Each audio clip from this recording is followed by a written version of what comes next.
exposición O Castro tamén na orixe da literatura infantil e xuvenil galega está organizada por Galix para conmemorar o ano do centenario de Isaac Díaz Pardo. Debíaselle ao polifacético intelectual este recoñecemento por ter introducido en Edicións do Castro o libro infantil nos anos 60, colaborando desta maneira no seu desenvolvemento. Esta exposición, comisariada por Heitor Picallo con deseño e maquetación de Lusco Fusco, inaugurouse o 30 de decembro na Casa das Asociacións en Compostela para continuar de forma itinerante ao longo do ano 2021. A mostra, que se presenta en 3 vitrinas con libros e 10 paneis, conta co patrocinio da Deputación da Coruña, a colaboración do Concello, dotándonos do espazo, e a Biblioteca, a Fundación, que nos prestou a maioría dos volumes que se amosan. Agradécese tamén a contribución de Xosé Díaz, fillo de Díaz Pardo, Charo Portela, a directora de Edicións do Castro, e Xulio Cobas, un dos autores.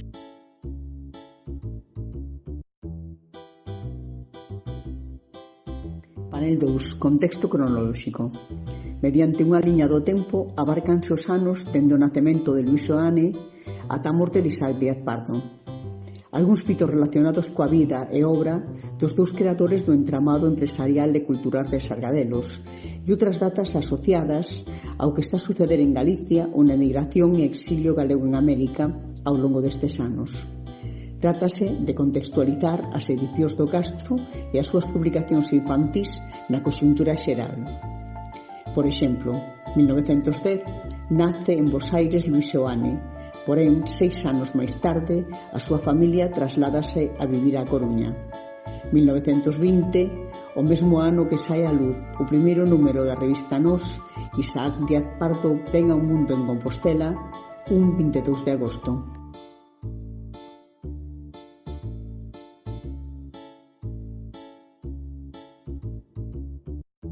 Panel 3. A idea empresarial. Rematada a Guerra Civil, Isaac estudaba Belas Artes. Consegue unha beca de ampliación de estudos en Italia e convértese nun pintor recoñecido. Pero en 1949 decide abandonar a pintura e funda Cerámicas do Castro en Sada. En 1955 contacta cos exilados en América e funda a fábrica de porcelanas da Magdalena na contorna de Bos Aires. En 1963, con Seoane, pon en marcha o Laboratorio de Formas de Galicia. O Laboratorio de Formas ven sendo un viveiro de ideas que ten o obxectivo de reconstruir a identidade e a memoria do noso país. Del nacen Edicións do Castro, a Fábrica de Cerámica de Sargadelos, en Cervo, o Museo Galego de Arte Contemporánea Carlos Maside, o Seminario Sargadelos cos encontros estivais, as Galerías Sargadelos, o Instituto Galego de Información, o novo Seminario de Estudios Galegos. Todas elas son as empresas da memoria, que teñen como obxectivo recoller o pasado, mirar de fronte a vanguarda e crear uns produtos que identifiquen o país e lle devolvan a dignidade.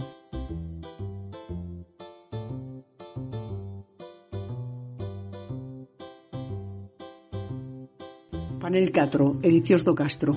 Nun esquema orgánico que deseña Isaac Díaz Pardo, no que vai definindo cada unha das empresas do entramado, dentro do cadrado do Castro escribe: espalla temas de interés para Galicia e de Galicia e restaura a súa memoria rota deste século. Edicións do Castro foi concibida como órgano de divulgación do Laboratorio de Formas, a modo de plataforma editorial de outras iniciativas como o Seminario de Sargadelos, o Laboratorio Xeolóxico de Laxe, o novo Seminario de Estudos Galegos, etc. Comeza en 1962 con 2 álbumes de Luis Seoane. Conta cun fondo editorial de 1450 títulos e máis de 800 autores e autoras. Dos seus tórculos saen obras sobre arquitectura, arte, xeoloxía, minaría, ciencias xurídicas, ensaio, historia, narrativa, poesía, teatro, etc. Alén de publicarse tamén revistas de arqueoloxía como Gallaecia Minius e a edición dos premios do Pedrón de Ouro, ven á luz as primeiras obras vinculadas ao rescate da memoria histórica, especialmente na colección Documentos para a Historia Contemporánea de Galicia.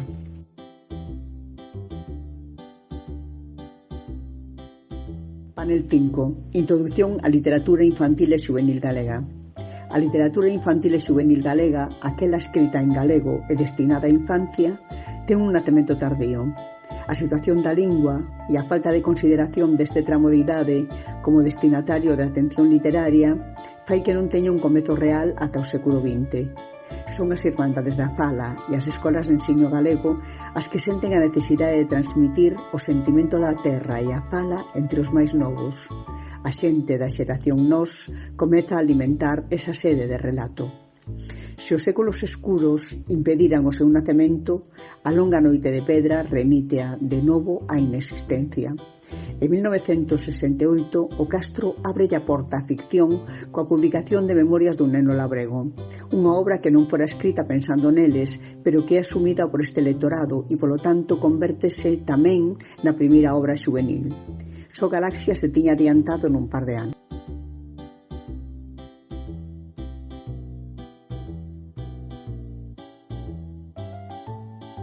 Panel 6. Literatura infantil e xuvenil galega en Edicións do Castro.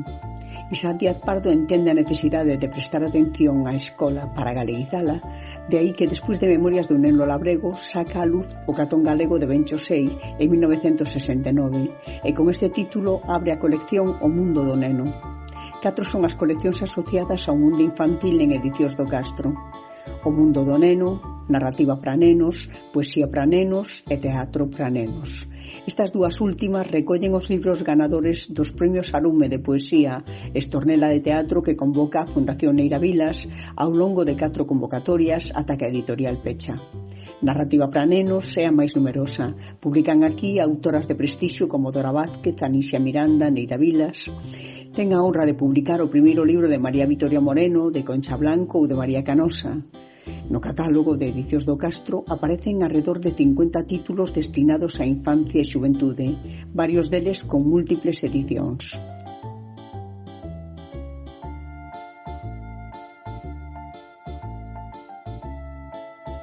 Panel 7. Memorias dun neno labrego. Esta é a obra con maior divulgación e repercusión social de todas as publicadas en galego no século XX. Neira Vilas publica na súa editora Follas Novas en Bos Aires e dende o principio é asumida polo lectorado xuvenil. Por unha carambola do destino sae en Edicións do Castro en 1968 xa coa dedicatoria para todos os nenos que falan galego. 25 edicións no Castro falan dun bestseller dentro do canon. A cuberta e as ilustracións son de Isaac Díaz Pardo e algunha destas imaxes son tan simbólicas como o comezo da obra. Eu son Balbino, un rapaz da aldea, como a quen di un ninguén e ademais pobre. 35 as edicións en total, máis de 700.000 exemplares vendidos, a obra máis traducida á literatura galega, ao castelán, catalán, éuscaro, asturiano, inglés, alemán, búlgaro, checo, chinés, francés, italiano, portugués, romanés, ruso, sueco, ucraíno, xaponés, esperanto e conversión en braille. O 5 de xaneiro de 1961 saía a luz. Acaba de cumprir 60 anos. Un 5 de xaneiro tamén morrera Isaac, en 2012.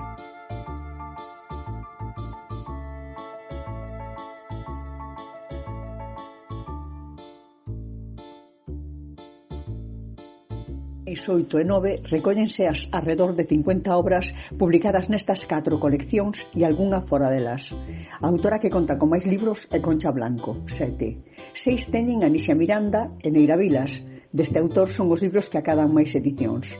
Xavier Lorenzo conta con 3 obras. Unha delas, As gaivotas do Cabo Morás, o porco espiño Xeremías, aparece reseñada como a primeira narrativa xuvenil galega con conciencia ecoloxista. 2 obras de Isabel Llor. Tamén ten 2 obras Xulio Cobas, A voltas coa literatura para nenos, de 1982, posiblemente a primeira obra que trata esta temática en galego, é unha antoloxía de poesías de Rosalía de Castro cantando cos nenos, que se publica en 1985 con motivo do centenario da súa morte. A primeira obra de teatro infantil de Eulogio Ruibal. Manuel Lueiro Rei publica Non debían medrar, que se muda a narrativa para nenos despois de ser asumida por este lectorado. E moitos autores e autoras cunha súa obra, como Dora Vázquez, O troleiro e outros contos, ou María Vitoria Moreno, Mar adiante.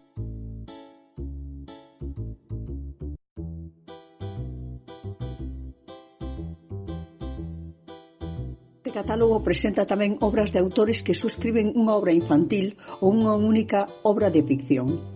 Eliseo Alonso escribe Reitiñeira cos contos que lle contaba a súa filla. Chollo e o rei talento de Guillermo Abeijón, O raposo careto de Andrés Suárez, Con manós de Ramiro Cartelle, de Din de Pequenequín do Seminario Papeles de Literatura Infantil, un libro de folclore infantil. En poesía aparecen poetas recoñecidos como Xosé Luis García, Pepe Cácamo, Marica Campo, Elena Villar ou Concha Blanco. En teatro, Heidi Cumbode, Eduardo Alonso, Pepe Agrelo, Manuel Lorenzo e algúns dramaturgos novos que se estrean nestes premios Estornela. En traducións, temos 3 libros de Manuel Beiras que asina ás veces como pseudónimo de Eubensei, 2 escolmas de contos de Grimm e Platero e máis eu. Temos tamén a tradución dun libro tan visitado como A meiga Dona Paz, cunhas ilustracións maravillosas de Xosé Díaz e unha selección de contos de Andersen.